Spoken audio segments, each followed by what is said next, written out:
Ayan. Ayan naman ang ating tokwat baboy. So yummy. Diba? Lutong na ne. Ayan, malutong. Malutong yan. Malutong. Malutong, ayan. Masis po. Masis po. Mas po. Ayan, ang tokwat baboy ni Tatang.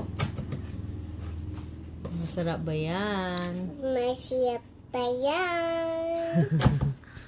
Of course. Course.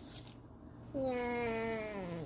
Ate, No bashing. bashing yan. Iwa tatang. Ayan daw gawa daw ni Tatang. Oh, ang sarap. Siya